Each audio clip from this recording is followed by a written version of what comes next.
Usifike tumelizemo ujoshue valelisi muligasi rayeli watihuba ketanini lowo elizamkoza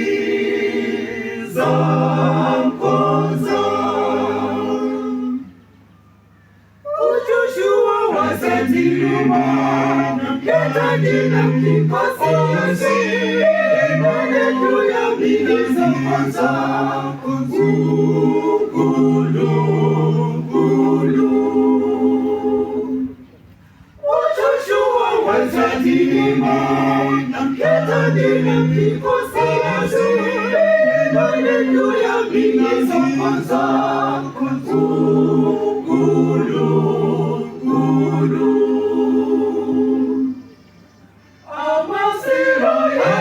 Ati-ati poza ikosi emuziko wezuruji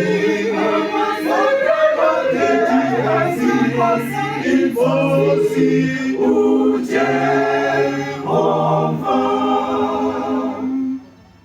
amasiro ati-ati poza ikosi emuziko wezuruji ikosi uJehova ketani uJehova ikosi enkulu ketani uJehova ikosi enkulu.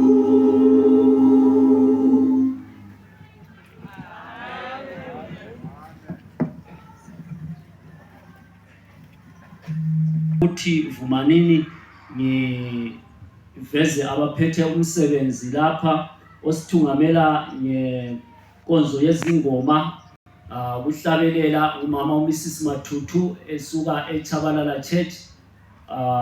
Mina engikhulumayo ngingu Elder Ndlovu ngisuka lami eCentral Chabalala oza sivulela ngomthandazo ngubaba uD Sibanda esuka eChabalala Church. Oza sitolikela ehumuthela kolunye ulimi esisa kolunye ulimi aphinde asivalele ngomthandazo ngoElder uGB Sibanda okhethwe inkosi emsusa khona lekhathana emletha lapha ukuthi azokhuluma labantu abakhe ngendlela ephakamileyo. Umfundisi uMtseliwa sizambona esephakama kwakathesi sizakunikela kumhlabelisi sithole ingoma yomhlangano lomthandazo okuvula. Siyabonga. Ibandla lacela liphakame ngo-158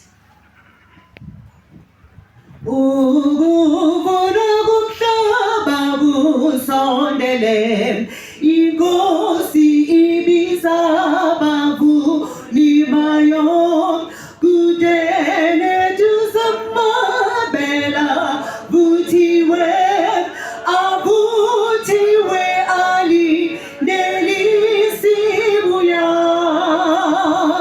sondezu sugo tutizi nyana sondezu sugo ekaya ugusa okungenasi zilezo guyasondela imnyaki qhubeka amabele ahajulwe isono mawabuthwe bungabi busika sondezu sugu tutizi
ibandla limi njalo asicimezeni sikhulekele.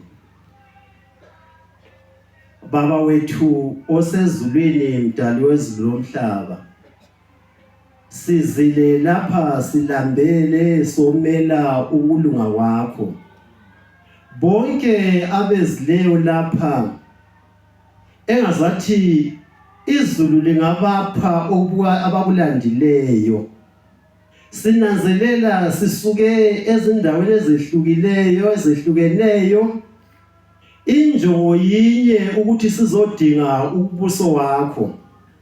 Sicela Nkosi yokuthula ukuthi sonke nxa sizasuka lapha sisuke salelisekile ngalokhu ebesikulandile sizokudinga. Siphilise emzimbeni ube usikhulise ezingqondweni. Ube seselapha emphefumulweni, ube susilungiselela ukuthi sifanele ukusindiseka. Siyabonga ngoba sitshela umnikazi wezinto zonke. Uthi konke sikucela ngegama lapho yasenzela khona siyakukholwa lokho. Siphathise ngabanye. Ube suphathisa bonke abazaba lohlelo abazaphatheka emsebenzini wakho. Kukanti nawo omthumileyo khathesi. Ngosizulu ukuba limfihle ukhanye wena akhulume engazathi izizulu elikhulumayo. Bakuzwe ukhuluma kanengi yena ekhulume kanye. Okunengi konke sikuchesa sokukhosi izulu isenzele khona ngenxa yelihle igama lenkosi yethu Yesu yakhuleka. Amen.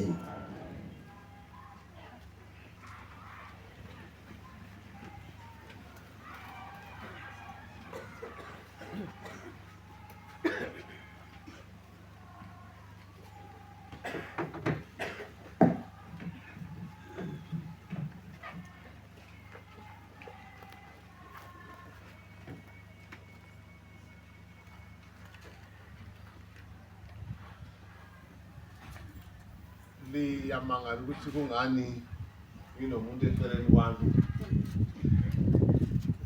Ngenxa yokuthi nxa siyachaya 11 o'clock sidebe sabona siyabaleka. Siyaphenduka around 12:30. So uvumelani okwakhathesi ngikhulume ukwenzela ukuthi kucace ngiyichumayele ngesilungu. Umfowethu uSibanda siyasebenza sonke. So ningabona sesenze sikwenzayo sijwayelele kakhulu.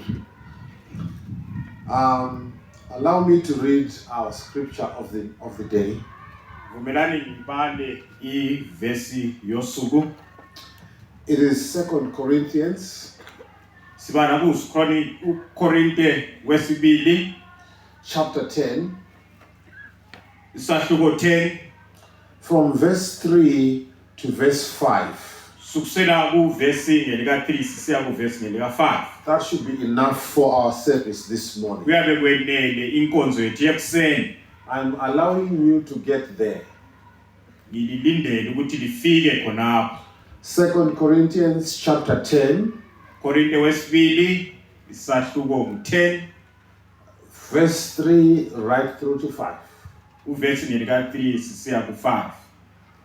If you are there, please say amen. So I read in your hearing from the New King James Version. Silo ubala umfundisi ku King James Version. And my brother will try to translate because I see he also has an English version.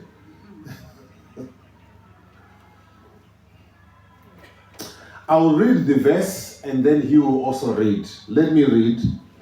For though we walk in the flesh, we do not war according to the flesh. For the weapons of our warfare are not carnal, but mighty in God, for pulling down strongholds, casting down arguments and every high thing that exalts itself against the knowledge of God, bringing every thought into captivity to the obedience of Christ. Ngoba lanxa sihlala emhlabeni kasilwi impi njengokwenziwa ngumhlaba. Izikhali esilwa ngazo akusizo zikhali zasemhlabeni kodwa zilamandla kaNkulunkulu okudiliza izinqaba. Sichitha inkani lokuzazisa konke okuzibekayo kumelana lokwazi uNkulunkulu. Njalo siyayithumba yonke imicabango ukuba siyenze ibe ngemlalelayo uKristu. May God bless the reading of His word. Kosibusisa ukufunda kwelizwi lakhe. Let us pray. Our Father in heaven, there is a burden you have put in our hearts for your people this week. It is a very single point you want us to share. Father, I pray that myself and my brother Spanda may get out of the way, that you may speak to the hearts of your people with clarity, with simple words, with meaning that we can all relate with. We thank you for the ministry of the Holy Spirit, Him alone who can reach our hearts, Him alone who can touch the lip of the preacher. Thank you, Father. We welcome Him into our hearts. In Jesus' name I pray, amen.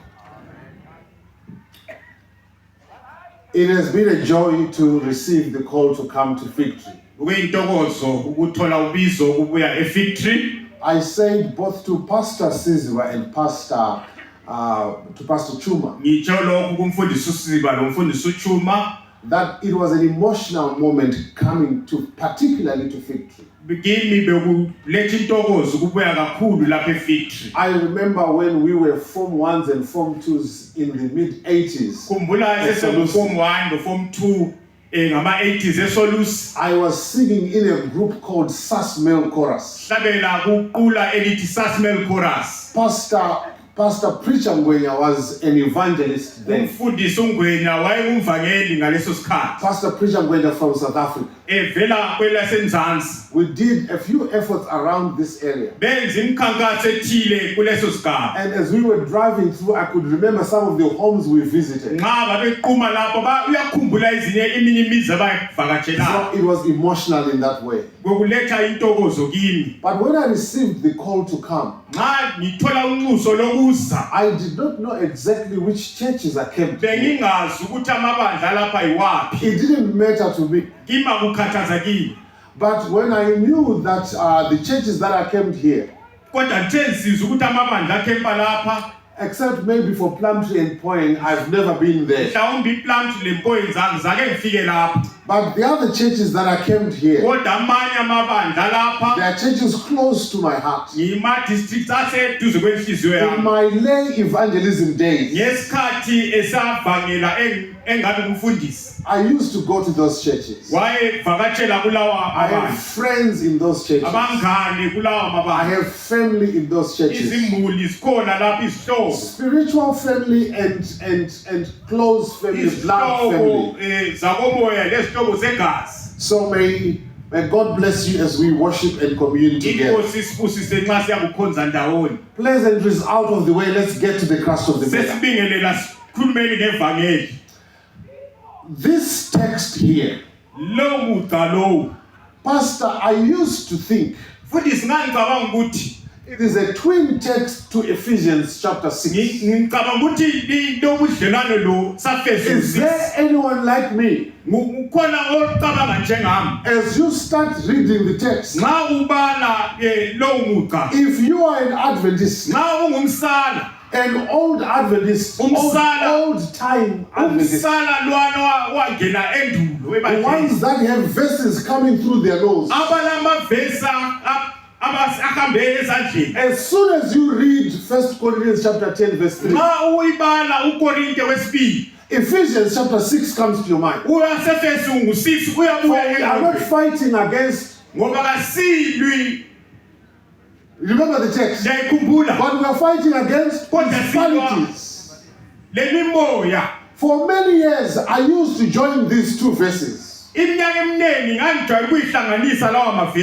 the closer God is calling me to this text, I realized they are talking about two different things. ngasengilanzela ukuthi kukhulunywa ngento ezimbili ezitshiyeneyo. While Ephesians chapter 6 is powerful in its own way, abasefesu ngo-6 lamandla ngendlela yayo. there is a sermon that should be preached from Ephesians chapter 6. kula ikhona intshumayelo okumele ithunyayelwe But khona it is lapho. a different message. kodwa itshiyene udaba lwakho. Though it is a river that flows into the same tribute imfula ethela ndawonye. with Ephesians chapter 10, with 2 Corinthians chapter 10. lokorinte u-2 Korinte 10 Let's esimbalileyo. see if you will agree with me at the end. ngasibona ukuthi sizavumelana yini ekugcineni. In 2 Corinthians chapter 10, kule esiyibalileyo Paul seems to be burdened by something uPawulu ukhanya ukulomthwala uphetheyo. that is happening at the church at Corinth. okukhona ebandleni laseKorinte. When you read the first chapter nxa ubala isahluko sokuqala of this letter kule incwadi that Paul is writing, uPawulu ayilobayo it indicates uveza that Paul is in prison. ukuthi uPawulu usejele. And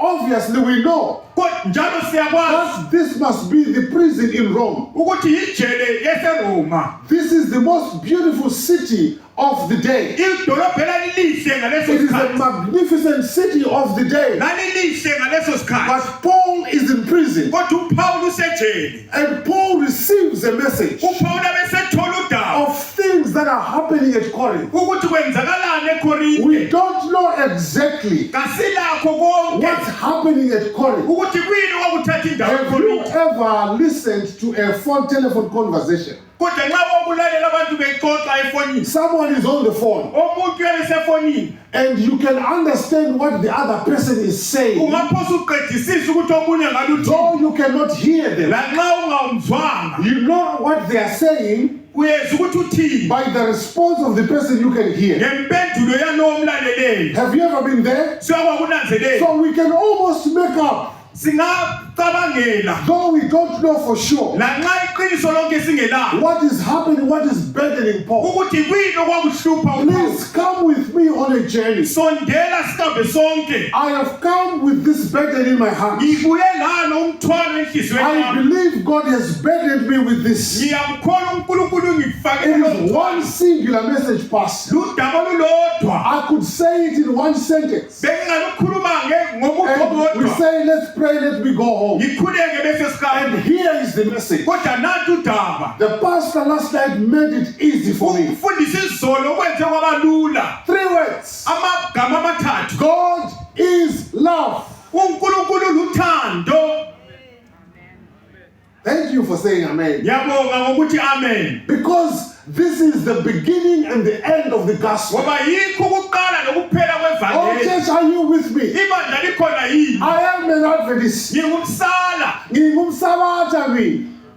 My self-understanding, ngokuzwisisa kwami it is in Revelation chapter 14, verse 6 to 7. ngusambulo chapter ngu-14 verse Ukuzizwisisa kwami amasekho lapho engibekwe khona. It's in Revelation chapter 14 and the verses 6. Then I saw another angel flying ngase ngiyibona ingilosi indize in the emkhathini. midst of heaven, indize emkhathini. having an everlasting gospel. ilevangeli Wait elingapheliyo. them, Sabata, wait there. mana khonapho msabani. What is the gospel? yiliphi ivangeli? Because you have defined yourself ngoba usuzichasisile as wavela one who is holding njengalowo an maphela. everlasting gospel ivangeli to a elingapheliyo dying world. elihambe emhlabeni obhubhayo. It therefore calls for us kubiza ukuthi to stop there kuthi sime and khonapho ask the question, sizibuze umbuzo. what is this thing called the gospel? yiliphi indaba ekuthiwa Lest livangeli? we run like Ahimaaz. funa singagijima njengo-Ayimasi And to Ahimaaz. The guy who ran without a message. owagijime ngeladaba. What is the gospel? yikuyini ivangeli? Because when an Adventist is running, nxa umsabala he egijima is burdened by the gospel. unomthwalo wevangeli. Could it be possible kungenzeka yini that we run ukuthi siyagijima and leave the gospel behind? sitshiye ivangeli emuva? You know, I grew up with an elder who used to preach. ngakhula lo mdala wayechumayela. Why is it like Fulama verse? ethi gijima lami siye ku. Gijima lami siye ku. Could it be possible ngathi siya ku that the gospel has been left far behind? Kungenzeka ukuthi sivula isiqaphulo ayivangeli sesilichiye emuva. I want to argue in this camp for as many times as I will stand up here. Ngifuna ukuthi sixoxe ngesikhathi eziningi izakuma la. My argument will be God is love. Engizakukhuluma kakhulu ukuthi uNkulunkulu luthando. Because I believe, elder, Ngiyakukholwa lokhu mfundisi. that the beginning and the end of the gospel is the character of God. Ukuqala nokuphelisa konke isimilo sikaNkulunkulu. That's the message we have to run with. Yilo udaba kumele sihambelane. Let me read this quote Ngizabala lumuca from Steps to Christ. ugwalo uSteps to Christ. Here it is. Luthi lona The enemy of good isitha sokuhle has blinded the minds of men, sesifiphaze ingqondo yabantu. and it has just run away from me. The enemy of good is fighting against this. Sitha siyalwa. Oh my goodness.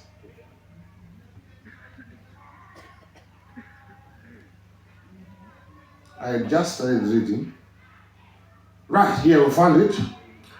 The enemy of good Isitha sokuhle blinded the minds of men, sesifiphaze ingqondo mild and women, sesifiphaze ingqondo yoluntu so that they looked upon God with fear. ukuthi sikhangele uNkulunkulu ngokwesaba. They thought of him as severe and unforgiving. Sase sicabanga ukuthi uNkulunkulu lokuthuka ongathetheleliyo. The enemy of souls Isitha somuntu has blinded our mind, usesiphaze ingqondo zethu. that when we think of God, Nxa sinakana ngoThixo we think of him as severe simcabange njengomuntu olukhuni and unforgiving. ongathetheleliyo. Satan has led men uSathane usethungamela abantu to conceive of God as being, ukuthi sinakane uNkulunkulu rather, as a being njengesidalwa. whose chief attribute is stern justice. Injongo yakhe ukuthi abe lolukhuni asijezise. One who is a severe judge, Lo umahluleli olukhuni a olokhulu harsh and exacting creditor. olothuku ololaka ohlala sifuna sibhadale. He pictured the creator Usempendile umdali as a being who's watching with jealousy, njengesidalwa with a esisikhangile jealous eye to discern the errors and mistakes, esesikhangile ngelihle lesihawu that he may visit judgment upon them. ukuthi asivakatshele bese sijezise. It was to remove this dark shadow Kwakumele kususwe leli yezi elimnyama by revealing the world to the world, bese siveze emhlabeni the infinite love of God, uthando lukaThixo that olungapheliyo Jesus came among the world. okuyisizathu uJesu wabuya lapha emhlabeni. Let's unpack this. Asikuqhaqheni lokho. The servant of the Lord is saying, Incekukazi kaThixo ithi yona the devil isitha has come to the way we think, usebuye emhlabeni njengendlela the esicabanga way we ngayo. think about God. Wayenza indlela esicabanga ngayo We ngoThixo. see him Uthi simbone with furrows on his brow. sibona ngani indoda elokhuku, Ukwatile ebusweni bakhe. indoda ezondileyo. And we even teach our children, Sikufundise nabantwabethu. beware little kid where you step, Ngiyathela ukuthi for unyaqaphela the unyathela Father njani. is watching from up above. Ngoba uThixo ukukhangele So ezulwini. beware little child, for God is going to get you. Siyamhlabela ingoma ukuthi sethusele abantwana ngoNkulunkulu.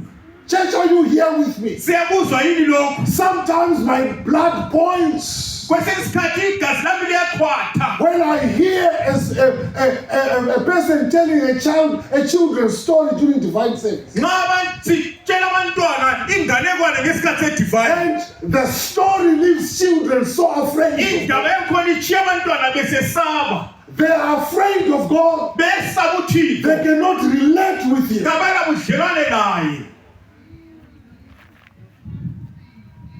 Yet this preacher kodwa lo who mchumayeli has preached this God, ochumayela ngalo who uNkulunkulu has a feather on his brow, ngalulolanga ebusweni bakhe he has created a God usedale uNkulunkulu after his own kind, ngendlela in yakhe his own likeness. ngokufisa kwakhe.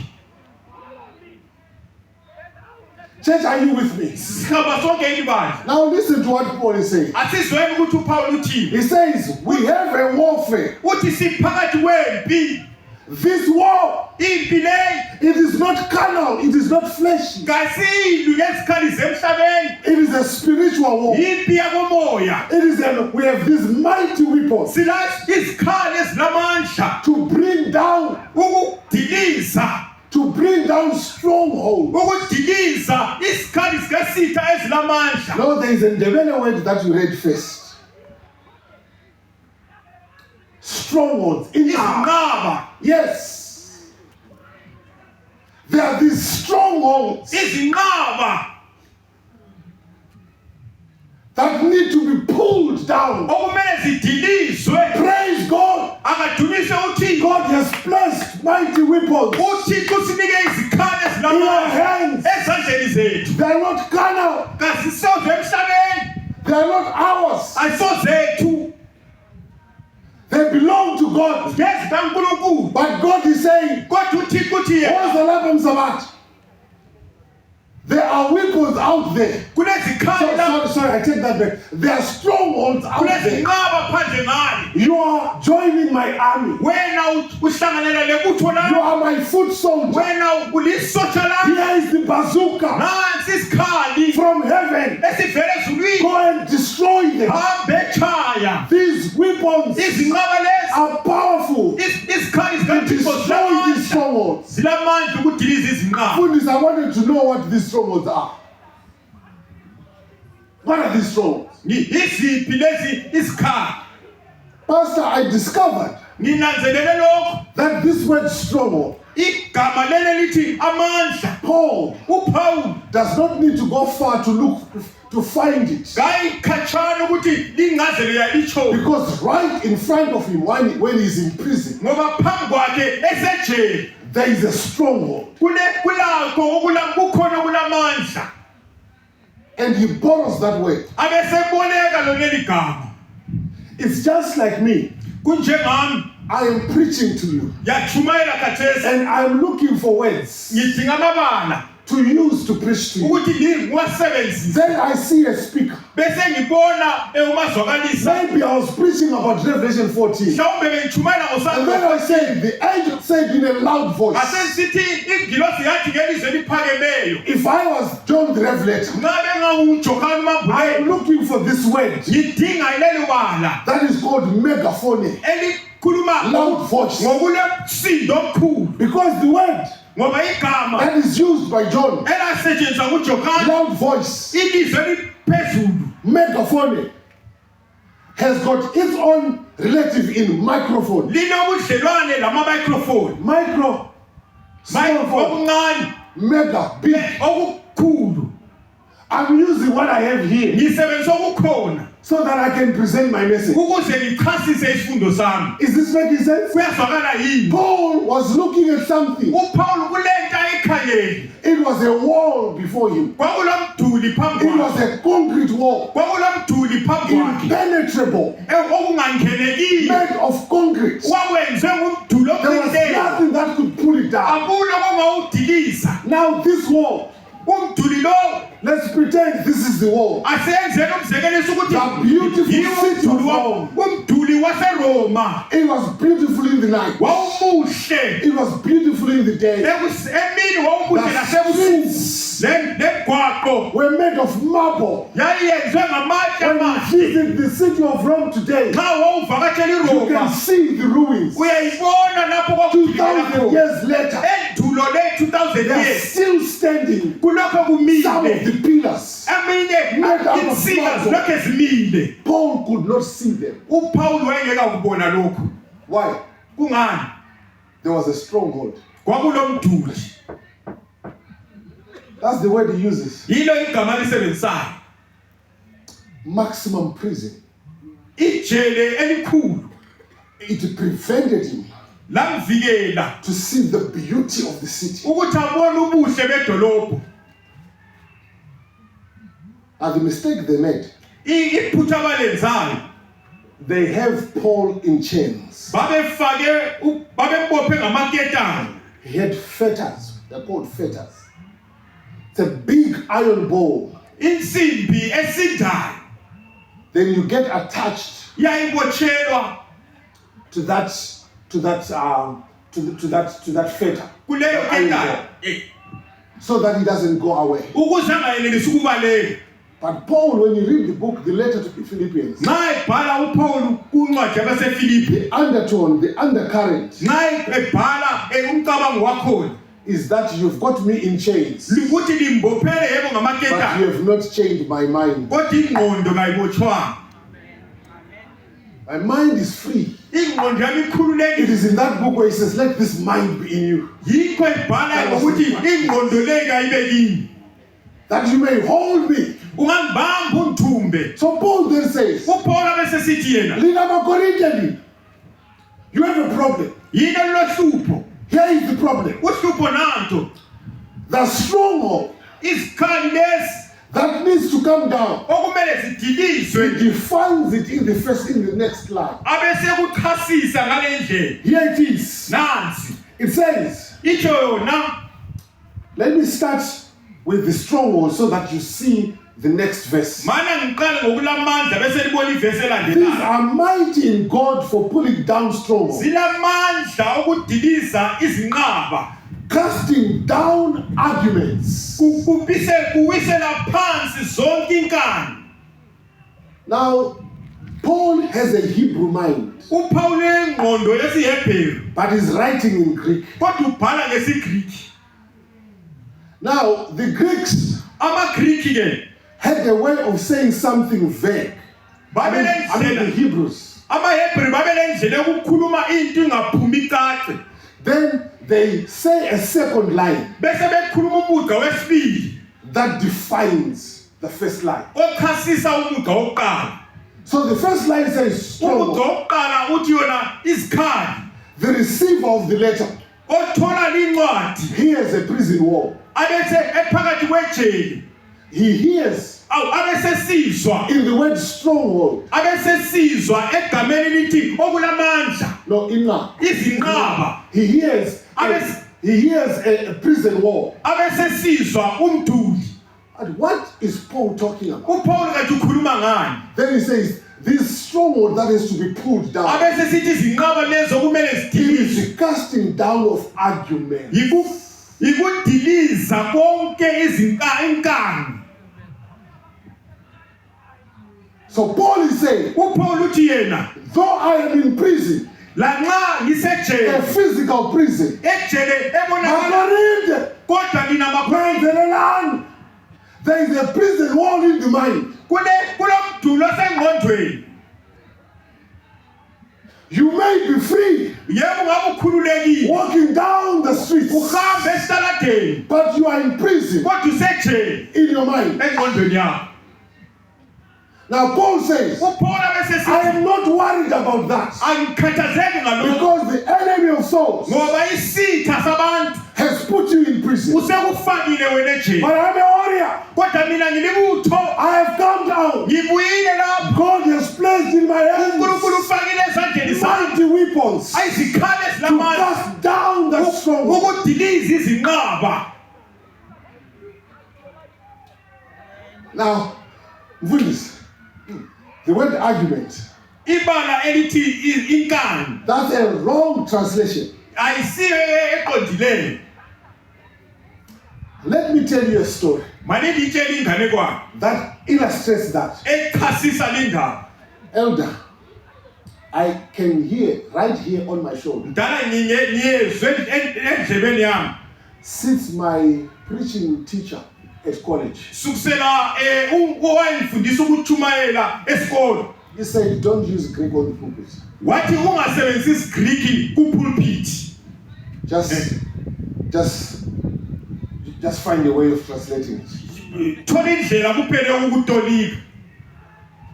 But So that you know I know the Greek word. kodwa ukuthi libe kwazi ukuthi isiGreek lesinyasazi I'm going to say it. ngizasebenzisa The word here, ibala lapha the word that is used here, elasetshenziswa lapha is logismos. ilonelo Translated argument. lichasisa ukuthi inkani But here is a story that carries the meaning. nansi indaba echasisa ngcono Can I get closer to you? ngicela ukusondela eduze Because I'm close to the meaning of our sermon. sengifuna ukuchasisa intshumayelo leyi Bazalwane lalelani. Imagine at your church cabanga ebandleni lakho in Plumtree. ePlumtree I don't know about your church in Plumtree angikwazi ngebandla lakho or in Chabalala. kumbe eChabalala But there's something young people say in our churches. kulolutho abantu abatsha abalukhuluma emabandleni Evangeli lapha kusela babajaha la. Have you ever heard that? Oh, uzwa amajaha esithi evangeli lapha kusela izintombi la. Now imagine you are in one of those situations akucabange nxa uphakathi komunye onjalo where the young ladies in the church, amantombazana ebandleni they are saying there are no young men. besitha kusela majaha ebandleni Then a handsome young man kodwa ijaha elihle nje drives a beautiful car. elidrayiva imota He's enhle got a good job, lomsebenzi omuhle spiritual, ekholwa futhi has transferred from Gwanda. esuke eGwanda He's now worshiping at Chabalala. esekhonza eChabalala Can you imagine what's happening at Chabalala? akucabanga ukuthi kwenzakalani eChabalala Among the girls? kumantombazana I can tell you, ngakutshela ukuthi in that season, kuleso sikhathi the hair salons around the church, abalungisa inwele they are going to make a lot of money. bayenza imali eningi Sometimes they'll put their hair this side bafaka zitsheke ziyale and they'll come to church on Sabbath. babebuya ebandleni Because ngesabatha there's Brother John. ngoba kulomfowethu uJohn Next Sabbath, sabatha elandelayo if Brother John did not notice, ufana she loncane will bona find this side uyatshekisa le ihairstyle so that she will come again. ukuze nxa ehamba If she comes next Sabbath ebuya futhi sabatha and if elandelayo Brother John does not nxa notice, engamnanzelelanga this time she will tie it up at the top. uyayibopha iqondi yephezulu Now, Tembi, untombazana lowo Tembi, Thembi we're giving her a name, Thembi has seen John usembonile uJohn and she's watching him umkhangele and she's now even fasting. usezezila lokudla Lord, this is my man. yilo ijaha lami leli Nkosi Now she realizes abesenanzelela that there is Teresa at church. ukuthi ukhona noTheresa ebandleni Teresa uTheresa seems to know each other with John. ukhanya ngani loJohn bayazana Are you with me, church? sigama sonke bandla Teresa, so Tembi goes to Teresa. uThemba bese siya kuTheresa Teresa Where do you know John from? uJohn umazela I see you talking in friendly terms. ngiyake libone ningani yaxoxa ngani ngabangani Oh, John is like my brother. uTheresa besithi hayi uJohn ngani ngumfowethu Do you know I originally come from Gwanda? labe ngivela eGwanda That's where I originally come from. ngilapha I engiqhamuka grew up just behind John. sakhula sonke nje ngimlandela And John is a little bit older than me, but he's like my brother. uJohn ungani umdala kulami ngumfowethu He used to play around with my own brother. wayedlala labobhuti bami So I've known him all my life. bengimazi nje sikhula The only thing Tembi does not know into yokuthi uThemba angayaziyo is that Teresa also wants John.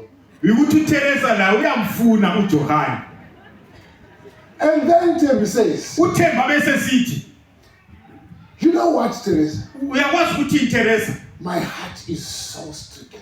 inhliziyo yami iyadabukile This is girl talk, please. sisaxoxa lapho Don't tell John. ngicela ungamtsheli uJohn But I think when I look at John, nxa ngimkhangela uJohn my knees go weak. hey ngani ngiyaba phela manje Hey, what can you do kuyini ongangincedisa to ngakho introduce me? ukuthi ngisondeze eduzane kwaJohn Then Teresa looks at Tembi. uTheresa bese ekhangela uThembi Then she weighs herself. abesezikhakhangela ziqathanise and says, Tembi is more beautiful than me. abesebona ukuthi awuthembi muhle kwedlula mina. If I ngingalala la, this guy is gone. So what I'm going to do, Engizakwenza I'm going to make sure that Tembi does not get John. ngizabona ukuthi uThembi kamthola uJohn. Now, Teresa says, hey, uTheresa besesithi yena Thembi I know you. ngiyakwazi wena You are a faithful child of God. uyinceku You are ethembekileyo spiritual. uyakholwa futhi. Don't see these boys that look smart and say Jesus, Jesus. Ungabakhangela abafana ababahle abalokho bekhuluma ngoJesu Jesu. Ask me about John. Akumbuze ngoJohn. Please, this is girl talk. Lokhu ngokwethu sobabili. Don't go out there and tell John that I told you this. Ungamtsheli uJohn ukuthi ngutshele lokho.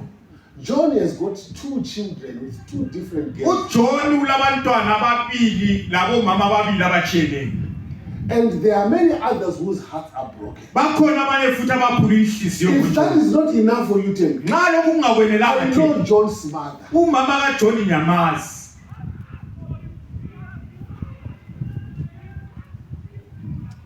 Do you know those words that Teresa has just said? Amagama lawa akhulunywe nguTheresa They are lies. ngamanga. They are logismos. Because now, watch this church. Ake kubone lokhu bandla. Tembi's mind Ingqondo kaThembi cannot see John kayisenelisi ukubona uJohn for who he is. ngalokho ayikho khona. Now there is a wall. Sokulomduli, There is a prison wall. sokulomduli wejele, There is a stronghold. sokulezinqaba. She's in prison. Usesejele She gives up abesekhalala on a good man ngejaha elihle because a strong argument has been presented ngoba okulamandla sokuvezwe kuye to mischaracterize. ukuthi ukhuluma ungayisikho ngomunye. That's what the word argument means. Yiyo ingcazelo yaleli bala elikutsho.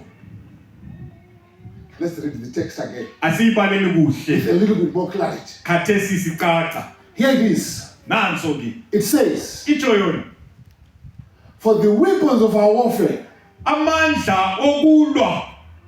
Church, are you following? Bandla liyalandela. Please, if you are not following, start now. Qalisa nxa kade ungalandeli. Because we are landing. It says, for though we walk in the flesh. Izikhali esilwa ngazo akusizo. Try and translate me. Verse 3. Try and translate me. All right. For though we walk in the flesh. Yes. We do not war according to the flesh. Kasili ngokwenyama. Right.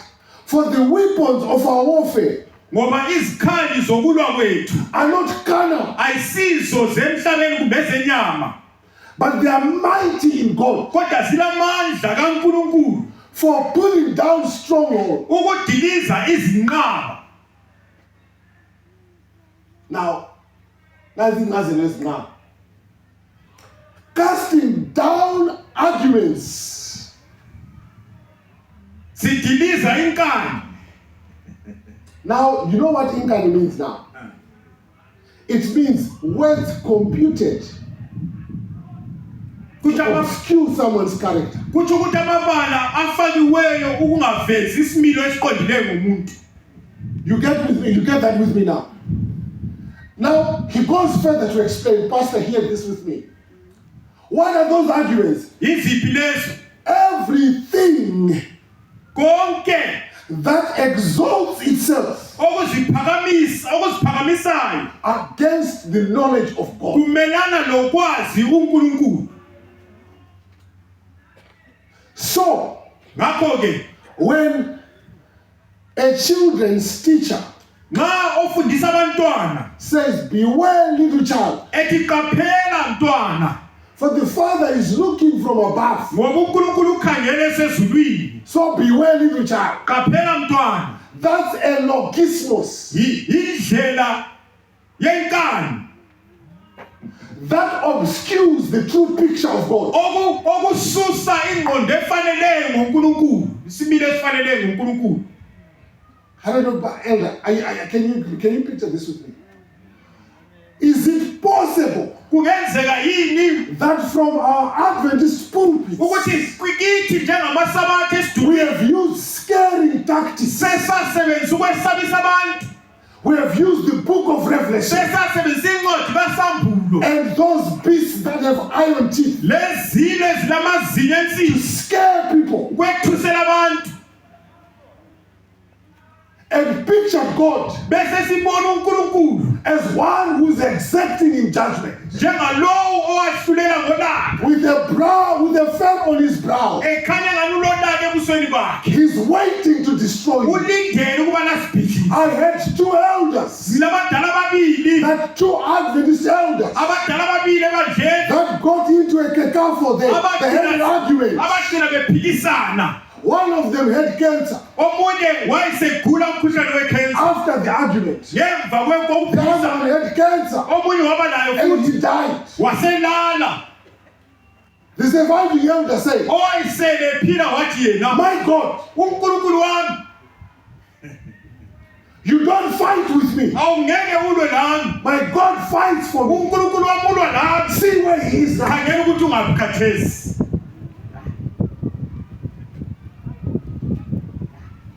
Why is this elder thinking like this? Kungani umdala lo ecabanga ngale indlela That the other elder ukuthi omunye umdala has had cancer obe lomkhuhlane because God is punishing him. ngoba uNkulunkulu uyamjezisa, It is because in his mind ngokuthi engqondweni yakhe he has been imprisoned. usejele. Oh, church, can I tell you something? Ngicela ukulitshela lokhu bandla, When we talk about repentance, nxa sikhuluma ngokuphenduka it is the desired outcome. It is the desired outcome. yilokho esikukhangeleleyo When the gospel has been preached, nxa ivangeli selitshunyayelwe.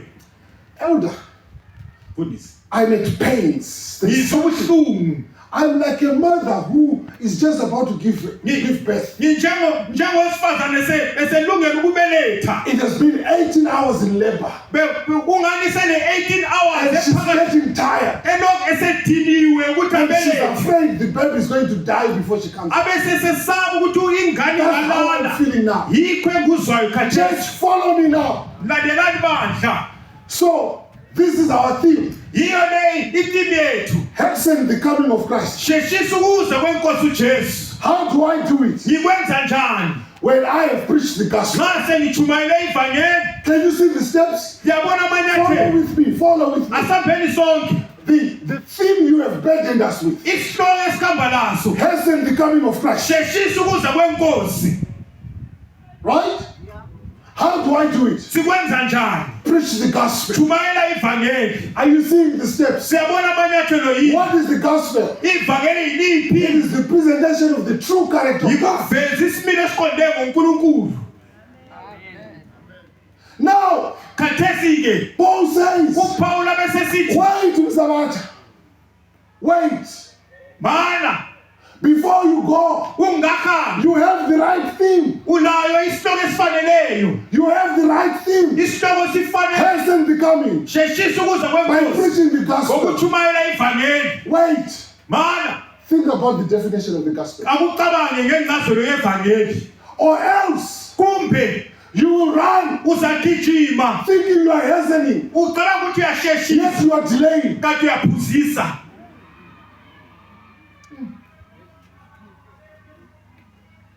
Because when you go, Ngoba friends, nxa uhamba, when you stand there nxa usima khonapho and you say, ubususithi I've done it, I've been there as a preacher. nami ngake ngadlula kikho Because njengomtshumayeli, I was looking at the clock ngobe ngangikhangela isikhathi, and I'm seeing ngiyabona it's been 2 weeks at an effort.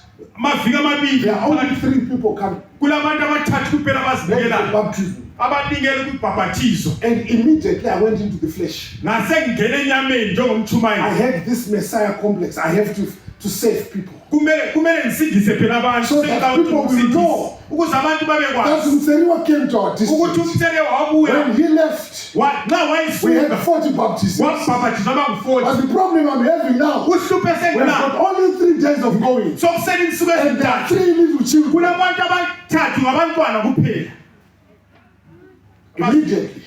ngase Now this is hitting straight on my ego. lapha sokutshaya-ke lapha ekuziphakamiseni kwami Wahamba echabalala we. Kwaphenduka abantwana ababevele bekhulele ebandleni abangu-3. Akula muntu okhuluma lokho kusengqondweni zami ngeke. So you know what I'm going to do? so ngilokhu ezakwenza Immediately, ngizathi mina I jump into my flesh. ngiyangena enyameni Ozolo, I want to tell you about what happened in my home area. ngifuna ukutshela okwenzakala There was a ekhaya man wayekhona indoda who came to an effort. owabuya kumkhankaso And this is a true story. le indaba eliqiniso He came to an effort. wabuya phakathi And the pastor komkhankaso preached. kuthunyayelwa And when he preached, ngaso kuthunyayelwa oh, my brothers and sisters, sihlobo ezithandekayo the pastor said, why are you not accepting Christ? umfundisi today?" wathi kungani ungamngena ujesu Oh, he said, maybe let me think about it. wathi mani angisakucabangisisa The man went home. wahamba ngekhaya The next morning, wabuya he kusasa went to the bus stop. wahamba ebus stop And when he got to the bus stop, efika lapho the bus ran over him. tshaya And ibhasi he died. wafa khonapho Oh, my brothers and sisters, sihlobo ezithandekayo I cannot promise you tomorrow. angeke ngikuthembisa Come sasa to Jesus. sasa isilo The lapho devil is waiting for you. sathane kumele Oh, my brothers and sihlobo sisters. ezithandekayo Then, bese kusithi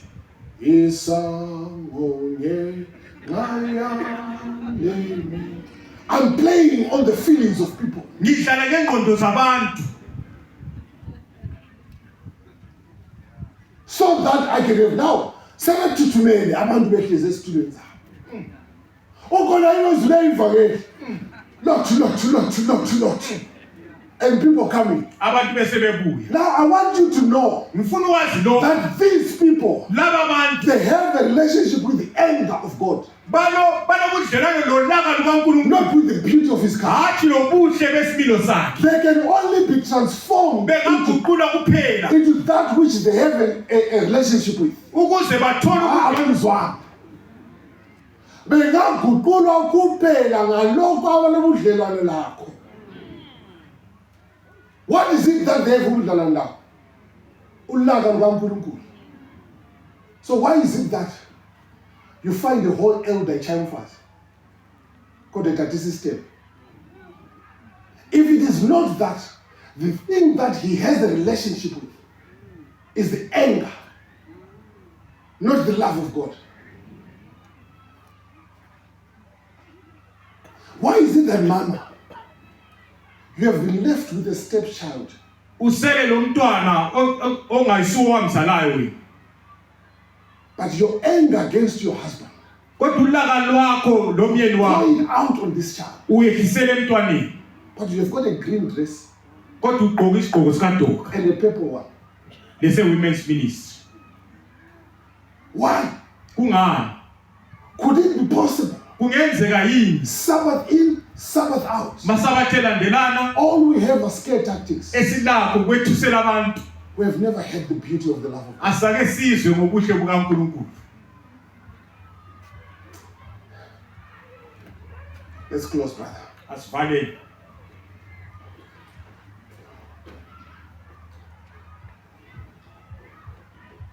I know I'm being recorded, so I'm very careful how I'm going to share this story. ngiyakwazi ukuthi kuyathathwa lapha imfanekiso ngizakhuluma ngendlela ecacileyo And I've got family members here. lesihlobo lapha They might remember this story. bengayikhumbula lindaba engizayikhuluma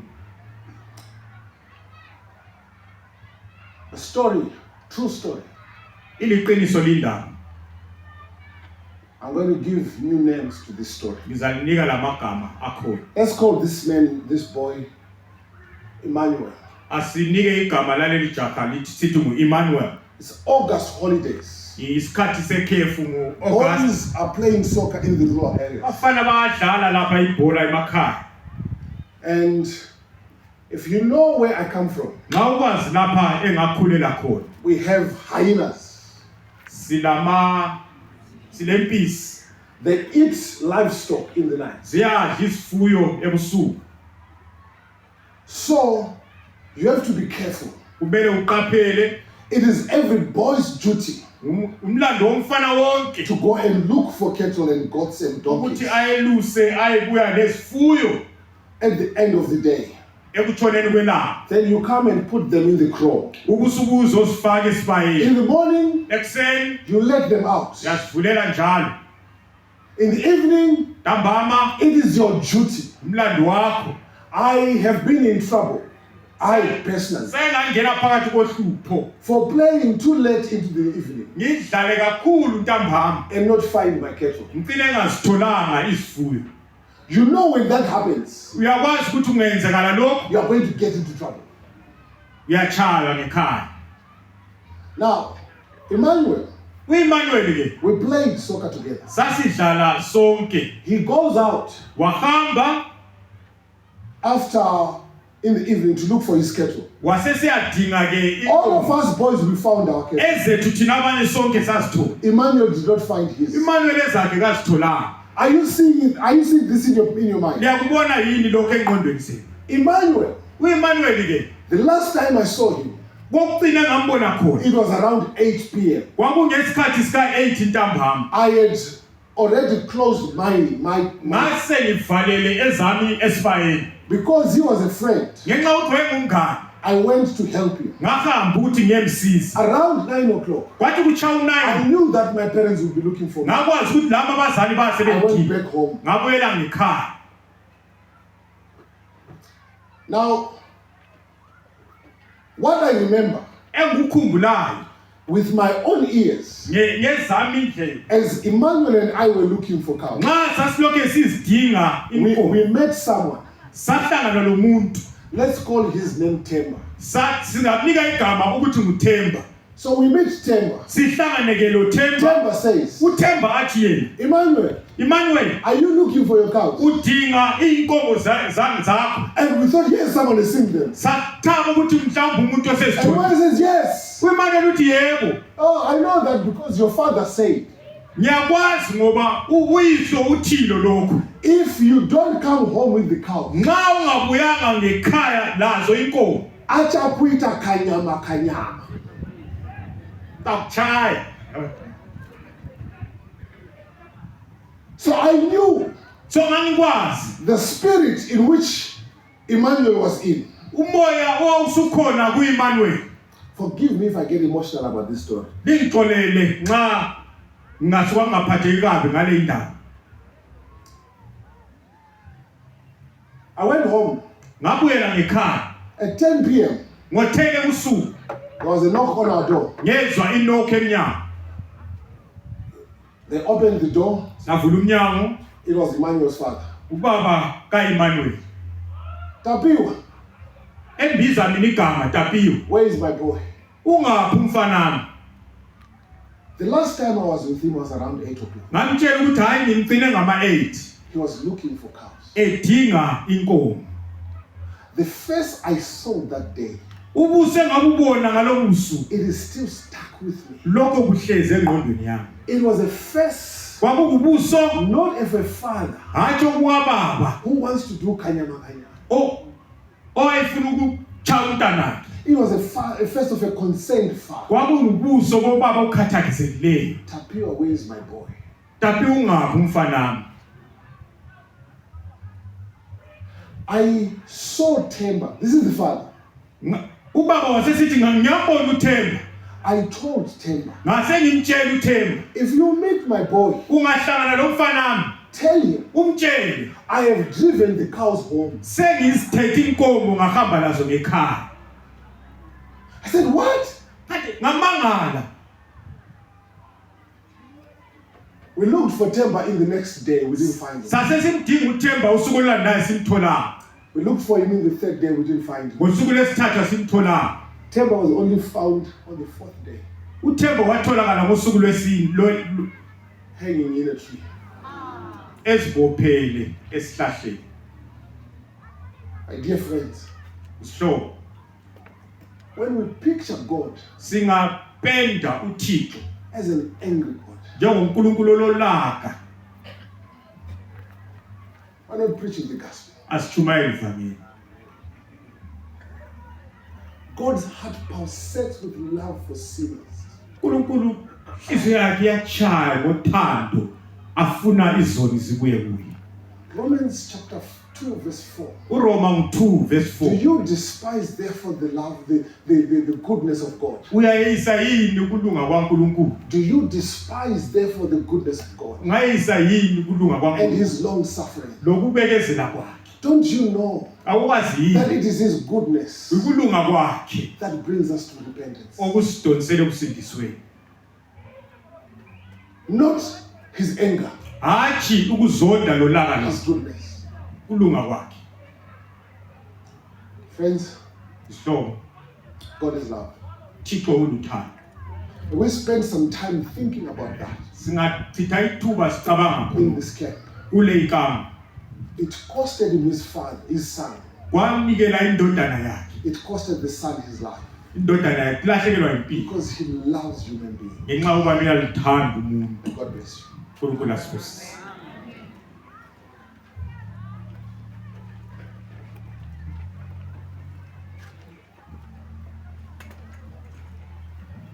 Sivala inkonzo ngo-291 asiphakame 291.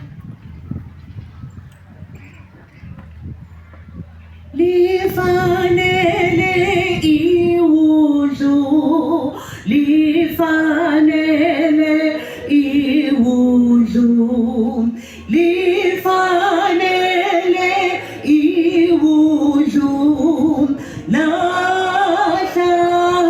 lahlatshwa dumo, alleluia, bonge alleluia, dumo, alleluia,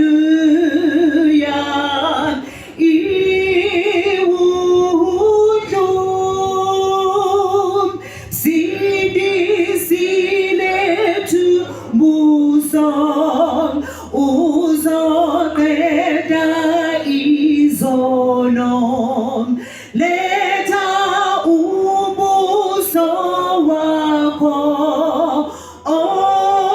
ongcwele, dumo, alleluia, bonge alleluia, dumo, alleluia,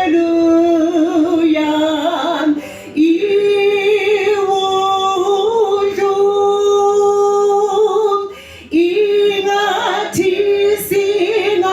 singahlala simthanda simdumisa size sifike Ziyoni sibone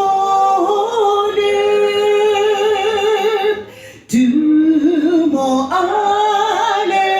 alleluia, bonge alleluia, dumo, alleluia,